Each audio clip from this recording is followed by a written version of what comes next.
Herkese merhaba, Çiçekli Mutfağım kanalına hoş geldiniz. Bugün yapım kolay ve çok lezzetli susamlı pişi tarifi paylaştım. Eğer bu şekilde yaparsanız kesinlikle pişilerde maya kokusu olmayacak, asla yağ çekmeyecek ve dev gibi kabaracaktır.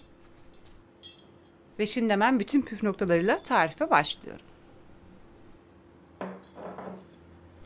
Öncelikle bir kaseye 1 yemek kaşığı toz şeker, 1 paket yaş maya ilave ettim.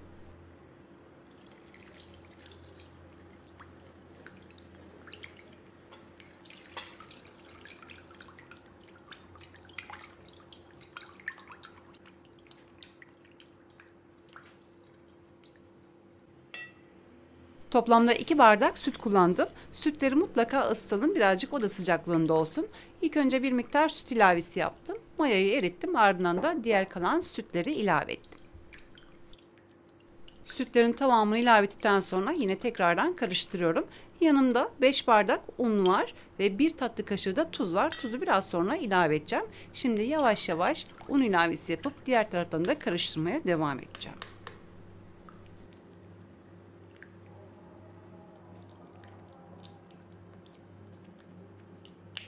Bu pişi hamurunu çok fazla yoğurmamıza gerek yok. Önden aynen bu şekilde unu yavaş yavaş vererek diğer taraftan da birazcık kıvam alana denk karıştırırsak daha iyi olacaktır. Kıvam aldıktan sonra spatulayı çıkartacağım ve sadece 30 veya 40 saniye boyunca yoğuracağım. Çok fazla yoğurmamıza gerek yoktur ama bu şekilde unu yavaş yavaş verirsek pişiler daha lezzetli olacaktır.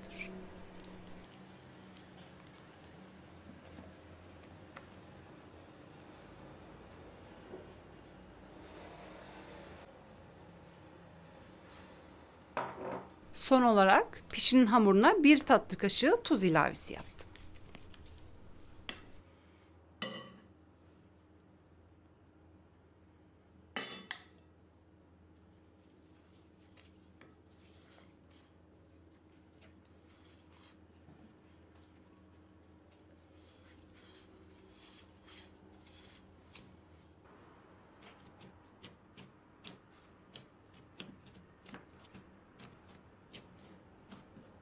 Evet, artık unun tamamını ilave ettim ve görmüş olduğunuz gibi ele yapışmayan bir hamur oldu. Eğer içinin boş kalmasını istiyorsak ele yapışmayan bir hamur olması gerekiyor. Aynen bu şekilde, gerekirse biraz daha un ilavesi yapabilirsiniz.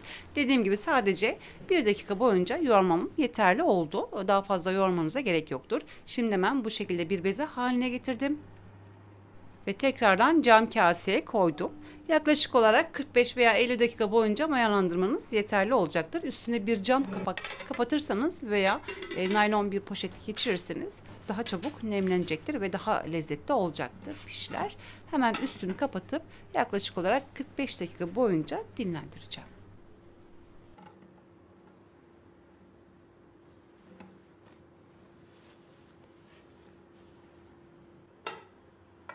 Hamur yaklaşık olarak 45-50 dakika boyunca dinlendi. Kapağını açtım ve ortalama 5 saniye veya 6 saniye boyunca güzelce yoğurdum. Tekrardan ağzını kapatacağım ve sadece 15-20 dakika daha bu hamuru dinlendireceğim.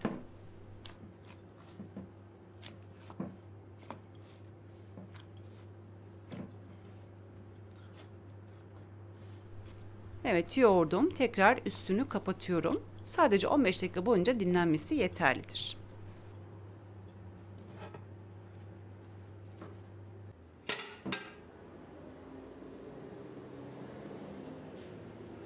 Evet, yaklaşık olarak 15-20 dakika daha hamur mayalandı. Ve tekrardan yoğurup toplamda 8 eşit beze ayıracağım.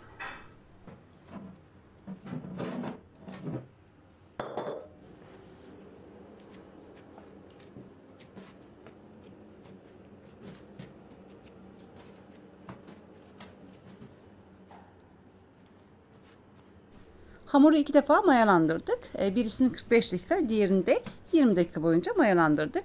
Bunun sebebi de maya kokusunu tamamen dağıtmaktı. Yerken maya kokusu kesinlikle gelmeyecek ve de daha lezzetli olacaktır. O yüzden çift mayalandırma yöntemini mutlaka kullanmanızı tavsiye ediyorum.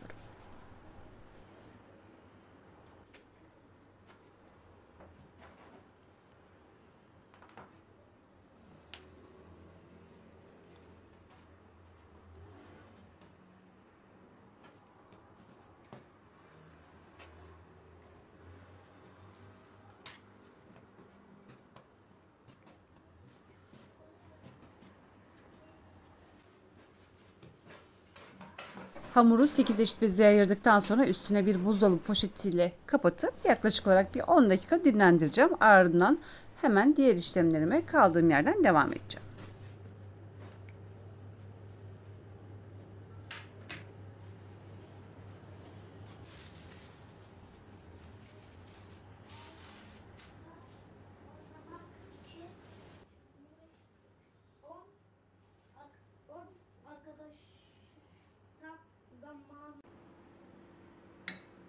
Pişileri susamlı yapacağız. İsteyen tabii ki de sade de yapabilir. Gerçekten de susamlı çok lezzetli oluyor. Tavsiye ediyorum.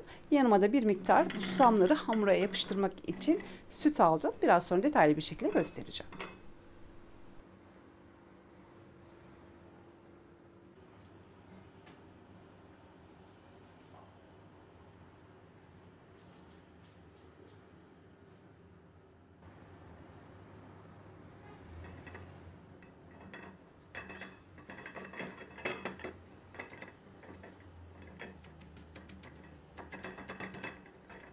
Hamura bir fırça yardımıyla birazcık süt sürdüm. Ardından da susama batırdım.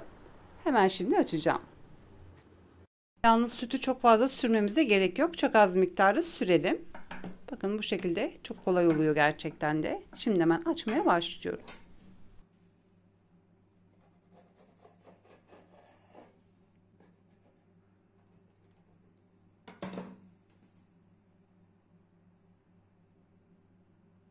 Eğer açarken zorlanırsanız altına ve üstüne de bir miktar un serpiştirebilirsiniz.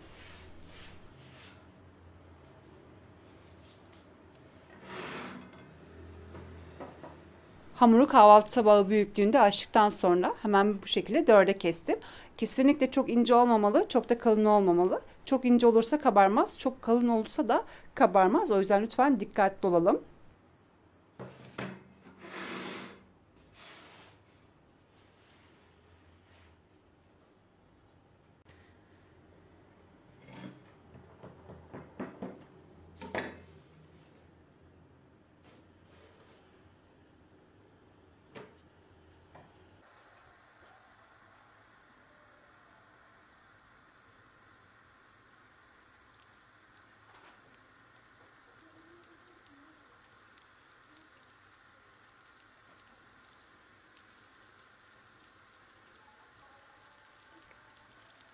Küçük bir tavaya bir miktar yağ aldım. Böyle derin bir tava kullanırsanız yağ tasarrufu yapmış olursunuz. Yağ çok güzel bir şekilde kızdıktan sonra hemen pişileri kızartmaya başlıyorum.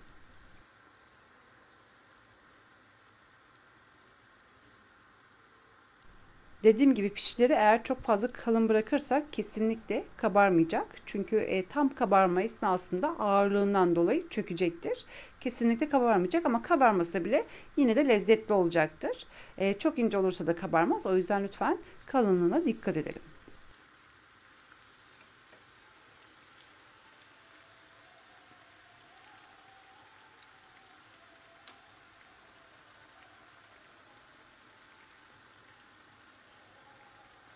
Şu anda yüksek ateşte kızartıyorum. Görmüş olduğunuz gibi nar gibi kızardı. Gerçekten de çok lezzetli oluyor. Hemen denemenizi tavsiye ediyorum.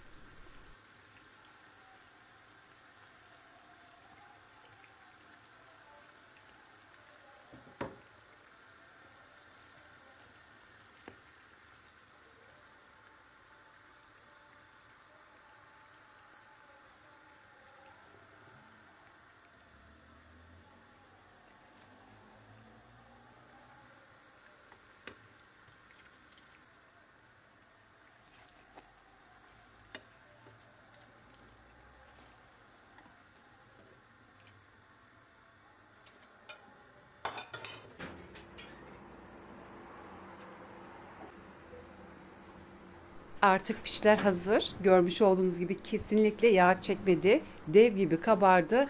Nar gibi kızardı. Asla maya kokusu da yok. Gönül rahatlığıyla aynen bu şekilde deneyebilirsiniz.